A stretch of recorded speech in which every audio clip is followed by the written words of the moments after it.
Alors, les croyances limitantes. Alors, je sais plus, voilà, c'était comment positiver une croyance limitante. En fait, je vais le reformuler. On va le formuler de la façon suivante, c'est-à-dire comment travailler sur une croyance limitante et faire émerger une croyance aidante. Tout d'abord, commençons par le début. Comment naît une croyance limitante?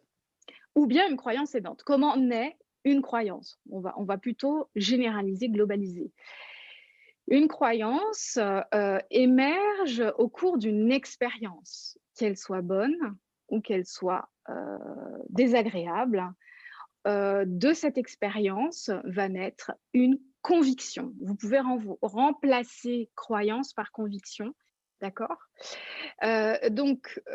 Quand on a, une expérience agréable ou désagréable, il y a donc, des émotions qui s'activent et il y a, dans notre système de pensée, dans notre système cognitif, la création d'un certain nombre de pensées que l'on va avoir autour de cet événement et donc de convictions qu'on va avoir autour de cet événement. Donc les croyances qui sont les croyances limitantes sont bien souvent des croyances, des convictions qui sont nées d'une certaine expérience. Et elles sont limitantes. Pourquoi?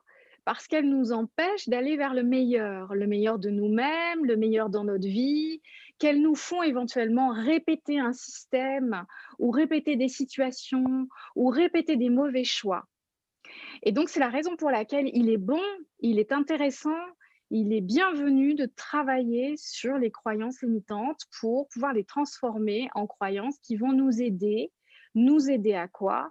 À faire des meilleurs choix, à aller dans des bonnes directions, à avoir une vision plus positive de la vie, à acquérir une forme de souplesse et à aller dans un sens très constructif pour nous-mêmes, en termes de choix, de vécu, et aussi à éviter d'être dans la répétition. Parce que le problème avec les croyances limitantes, c'est que, comme nous sommes convaincus de quelque chose, eh bien, nous allons aller vers ce quelque chose, même si ce quelque chose n'est pas confortable pour nous. La bonne nouvelle, c'est que quand une croyance est aidante, eh bien, on va reproduire des situations en lien avec la croyance aidante. Donc, la notion de répétition de vécu est liée à la croyance. C'est-à-dire que notre système de croyance,